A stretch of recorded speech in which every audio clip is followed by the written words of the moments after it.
Hello बच्चों, let's read this question. The question says assertion when a isolated charged body is connected to earth, all its charge flows to earth and it becomes electrically neutral.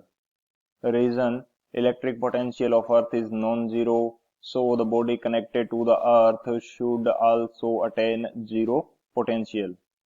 Option first, both assertion and reason are correct and reason is the correct explanation of assertion. Option second, both assertion and reason are correct but reason is not the correct explanation of assertion. Option third, assertion is correct but reason is incorrect. Option fourth, assertion is incorrect but reason is correct. तो इस question के अंदर हमसे क्या बोला गया? Assertion के अंदर हमें दे रखा है कि जब एक आइसोलेटेड चार्ज बॉडी को अर्थ से कनेक्ट कर दिया जाता है तो चार्ज जो है अर्थ की तरफ फ्लो कर जाएगा एंड बॉडी इलेक्ट्रिकली न्यूट्रल हो जाएगी. इसका रीजन हमें क्या दिया है कि अर्थ का जो पोटेंशियल है वो नॉन जीरो है, जिसकी वजह से इससे कनेक्ट की गई बॉडी भी जीरो बॉडी क्या करेगी? जीरो पोटेंशियल अटेन कर लेगी. तो बात करते हैं की कंसेप्ट की. तो की कंसेप्ट की यदि बात करें तो की कंसेप्ट के अंदर हम लोग डिस्कस कर लेते हैं कि यदि बॉडीज को, दो बॉडीज हैं, इनको कनेक्ट किया जाता है आपस में तो चार्ज का फ्लो तब तक होता रहेगा जब तक दोनों का पोटेंशियल सेम लेवल पे ना आ जाए. तो ये हमारा की कंसेप्ट होगा. हम बात करते हैं की कंसेप्ट फर्स्ट की. When two bodies are connected, when two bodies are connected to each other, two bodies are connected to each other, charge will flow, charge will flow until charge will flow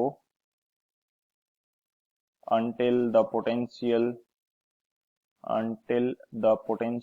of these bodies become equal. These bodies become equal. जब तक इनका potential equal नहीं हो जाता तब तक charge का flow होता रहेगा. सो ये हमारे पास है की कंसेप्ट. अभी इस की कंसेप्ट की हेल्प से इस क्वेश्चन को सॉल्व करते हैं. तो यदि मैं बात करूं सॉल्यूशन की, तो अकॉर्डिंग टू क्वेश्चन मेरे पास एक बॉडी है जो कि चार्ज्ड है. मैं इसके ऊपर एज्यूम कर लेता हूं कि मेरे पास क्यू चार्ज है. सो इसका जो पोटेंशियल होगा इनिशियली वो मेरे पास क्या होगा? के क्यू बाई, यदि इसकी रेडियस मेरे पास क्या है? आर है, तो इसका जो पोटेंशियल होगा मेरे पास वो होगा के क्यू बाई आर. अब हम इस बॉडी को क्या कर देते हैं? ग्राउंड से अटैच कर देते हैं. सो यदि ग्राउंड से अटैच कर देंगे तो इन दोनों का पोटेंशियल इक्वल हो जाएगा. अर्थ का पोटेंशियल हमारे पास जो होता है वीई, ये हमारे पास जीरो होता है.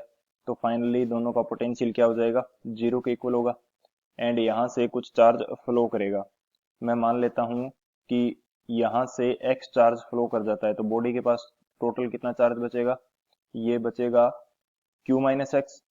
आफ्टर एक्स चार्ज यहाँ से जब फ्लो कर जाएगा तो बॉडी के पास क्यू माइनस एक्स चार्ज बचेगा. एंड उस टाइम पे बॉडी का जो पोटेंशियल डिफरेंस होगा इसको मैं बोल देता हूँ वी डैश. एंड इसकी वैल्यू हमारे पास क्या होगी? K Q minus X by R. And earth का जो पोटेंशियल है वो जीरो होता है, तो फाइनली दोनों का पोटेंशियल इक्वल होना चाहिए. तो ये जो टोटल वैल्यू है ये मेरे पास जीरो के इक्वल आ जाएगी. एंड यदि ये वैल्यू जीरो के इक्वल आ जाएगी तो के क्यू माइनस एक्स, जो क्यू माइनस एक्स की वैल्यू है, जो कि चार्ज इसके पास बचा है, ये भी जीरो हो जाएगा. सो फाइनली बॉडी हमारे पास क्या हो जाएगी? इलेक्ट्रिकली न्यूट्रल हो जाएगी. सो असर्शन तो हमारा करेक्ट है. बात करते हैं रीजन की. रीजन क्या है? Electric potential of earth is non zero, so the body connected to the earth should also attain zero potential. So reason जो हमारा है ये हमारा गलत हो जाएगा, क्योंकि हमने अभी बात की थी कि जो अर्थ का पोटेंशियल है वो जीरो होता है, लेकिन यहाँ पे दिया गया है नॉन जीरो. सो असर्शन हमारा करेक्ट है, रीजन हमारा इनकरेक्ट है. तो कौन सा ऑप्शन करेक्ट हो जाएगा? जो थर्ड ऑप्शन है, assertion is correct and reason is incorrect, ये हमारा करेक्ट हो जाएगा. So option third is the final answer. I hope you understood it well. Best of luck. Thank you.